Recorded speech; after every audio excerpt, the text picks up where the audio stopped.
Ration کی تقسیم کا سلسلہ شروع تھا۔ جیسے ہی ایک پرانے مکان پر نظر پڑی، اس کا دروازہ کھٹکھٹانا چاہا ہی تھا کہ ساتھ میں آئے ہوئے محلے کے ایک فرد نے منع کر دیا۔ پوچھنے پر وہ کہنے لگا، صاحب رہنے دیں، یہ ایک فاحشہ عورت کا گھر ہے، اس کو بہت ساری جگہوں سے راشن آتا ہے۔ اس کی بات پر مجھے یقین ہو گیا کہ محلے میں سے کسی نے اس کو راشن نہیں دیا ہوگا۔ جیسے تیسے میں نے اس سے بحث کر کے دروازے پر دستک دی۔ اندر سے دھیمی آواز آئی، کون ہے؟ میں نے کہا، راشن دے رہے ہیں، آپ لینا چاہیں گی؟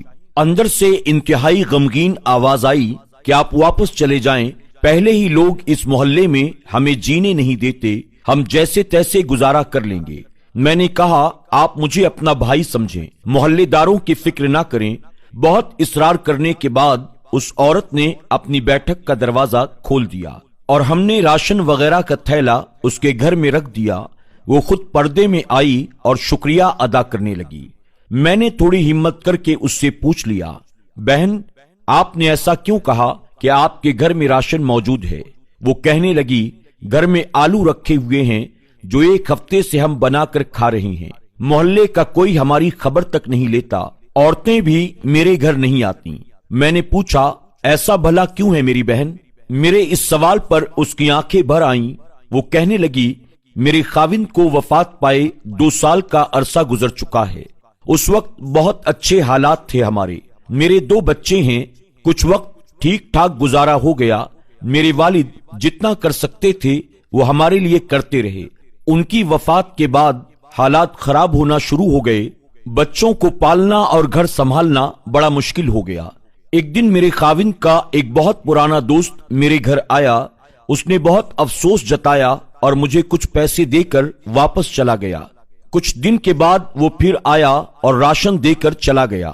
دوسری دفعہ لوگوں نے جب میرے گھر کے باہر گاڑی کھڑی دیکھی تو طرح طرح کی باتیں کرنی شروع کر دی، اور جب وہ واپس بیرون ملک لوٹنے لگا تو جاتے ہوئے میرے گھر آیا اور کہا، بہن، یہ میرا نمبر ہے، اگر کبھی کسی چیز کی ضرورت پڑے تو اپنے بھائی سے کہنا، کسی اور سے مانگنے کی کوئی ضرورت نہیں ہے۔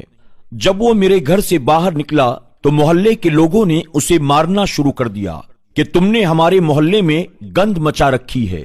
یہ دیکھ کر میں نے چیخنا شروع کر دیا کہ تم لوگوں نے میرا حال تک نہیں پوچھا، اور اب اگر کوئی بھائی بن کر میرا خیال کر رہا ہے تو تم اسے بھی مار رہے ہو۔ وہ شخص ان کو سمجھاتا رہا کہ یہ میری بہن جیسی ہے، لیکن محلے کے لوگوں کو جیسے تماشا مل گیا ہو۔ خیر، وہ جان چھڑا کر وہاں سے چلا گیا۔ مجھے جب بھی کوئی ضرورت پڑتی میں اسے کال کرتی اور وہ بینک میں پیسے ٹرانسفر کر دیتا۔ پچھلے 2 ماہ سے میں نے ان کو کال تک نہیں کیا۔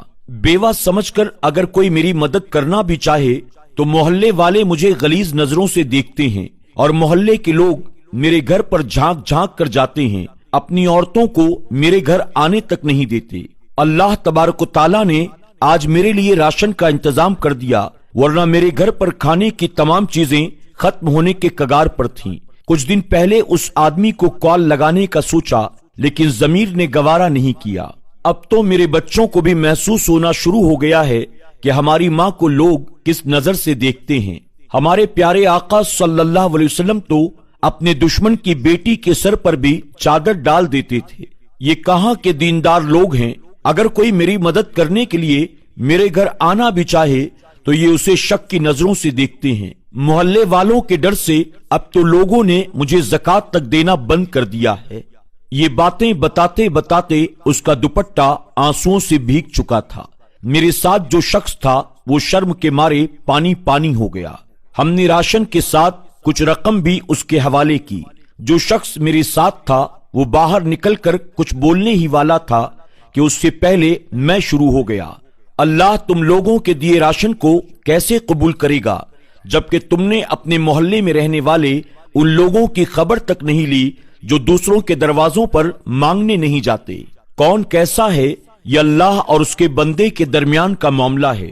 آنکھوں دیکھا بھی بعض دفعہ سچ نہیں ہوتا۔